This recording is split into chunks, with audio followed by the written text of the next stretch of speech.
Hey you, are you confused about the definition of a slow responder? And if you're not a slow responder, are you interested in knowing when you will actually experience the same challenges that a slow responder experiences in the beginning of their journey? This is the video for you. I also want to talk about visceral fat and what I'm doing to lower my visceral fat, and I want to share the information with you. So stick around, let's get started. Hi, I'm Isha Anavaz. Welcome to Momentarily Speaking. Hey, I'm a wellness advocate, and in this channel, I will share real, relatable stories about personal growth. From my weight loss journey to mental and physical health insights and parenting grown adults as an empty nester, I'm here to explore it all. If that sounds like your kind of content, hit that subscribe button and let's dive in. A slow responder on the GLP-1 tirzepatide is defined as a person who loses less than 5% of their starting weight within a 12-week period.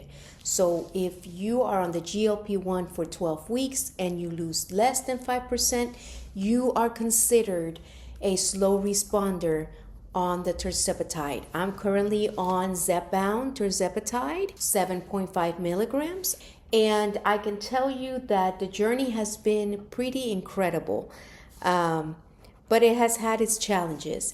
So even though we've defined what a slow responder is on a tirzepatide, okay, I want you to know that even if you are not a slow responder, let's say you've lost 40 pounds and then you hit a plateau, when you hit the plateau, you will find yourself in the same spot that us slow responders are in, where you're going to have to rethink your weight loss journey. And when I say rethink and mind shift your weight loss journey, is you're going to have to start looking at what am I eating? What's my movement? Am I doing strength training?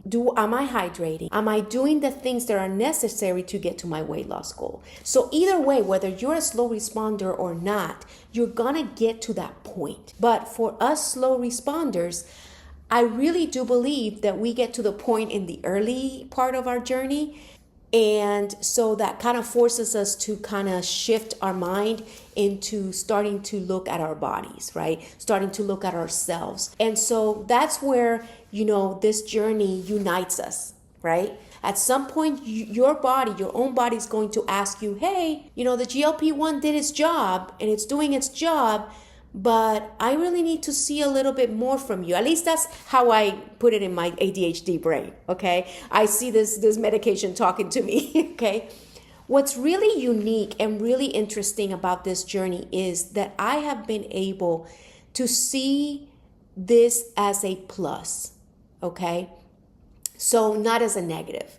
But I'm not going to lie to you. At the beginning of this journey, I saw it as a negative. And so if you're at that point, I want you to know that it's okay. And now I want to give you a couple of tips on how to start looking at your journey from the perspective of, let me look at my body composition. And that's where this conversation starts for us in regards to the visceral fat. So before I give you the tips, let's define what visceral fat is. So visceral fat is the fat that is around your organs. The reason visceral fat is important is because the higher your visceral fat is, the more at risk you are of heart disease, Alzheimer's, stroke, cholesterol, and so forth. I have a Renpho body composition scale that I use, and this scale puts me at 12, slightly high visceral fat, okay? I'm focusing on lowering my visceral fat. According to this scale, I want to get to below 6. Below 6 would be excellent, right? So that's my goal. I don't know if I'll be below 6 at 160 or 150 or 140, but that's literally what I'll be looking at for the next few months. Tip number 1 is I really would encourage you to get a composition scale so that you can see, the number on the visceral fat. I've been studying this for a little bit, and I've realized that I'm doing some of these things, but what was interesting to me And I want to share this with you. All these articles that I'm reading, including the composition scale, it has an app and it tells you what you need to do. It has aerobics. It's funny because aerobics to a lot of people is like, oh, that was back in the 80s. That's what the people in the 80s used to do. Well, we need to change the definition of aerobics to movement. One of the things that I read up on, for you to be able to reduce your visceral fat, you've got to move.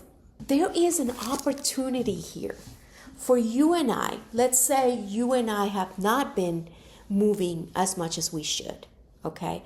Let's say you and I are starting this GLP-1 journey and we really have a goal. Walking is the first step to losing your visceral fat. The second step is drinking water. Give yourself a challenge.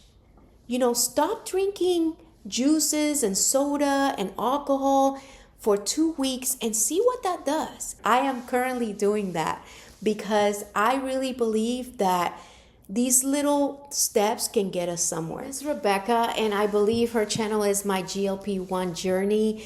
Anyways, I will link her below. I love her story. This lady is so influential for me. She is basically, she walks around her house. And I love it. Like she started, I believe she started with 5 minutes a day. And she talks about how she's increased that through time, because there was at one point that she was not able to walk. But the fact that she started moving, and it was just 5 minutes, and it was inside her home, I just find that so inspiring. And I think that's why I just have this passion for steps. I have this passion for moving. And finding out that visceral fat can be lowered by movement made me happy. If you hear some of these health gurus, they're like, oh, that's not going to do anything. I beg to differ.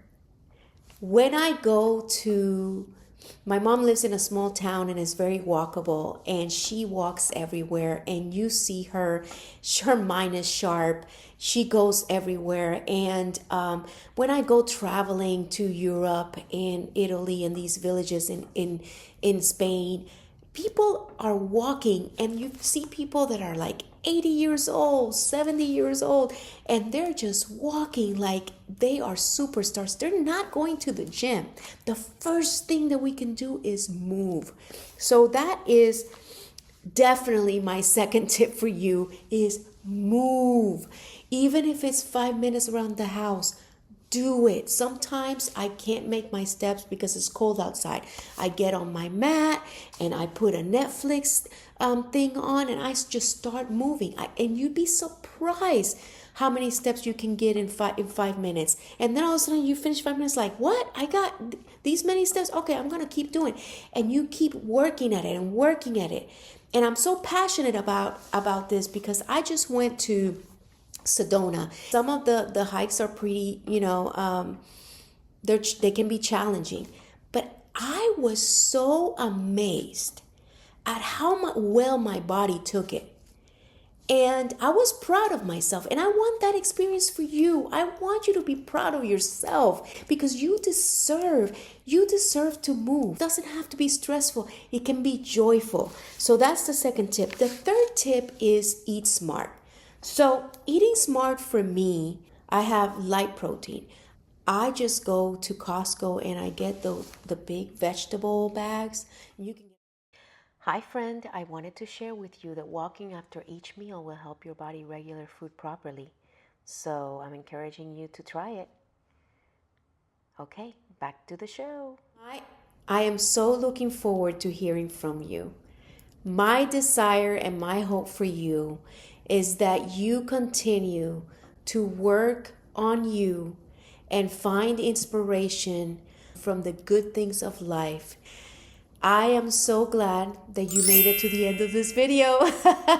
I so appreciate you, and I'm looking forward to hearing from you as you go through this journey. Thank you, and I'll talk to you soon. God bless. Love you. Bye.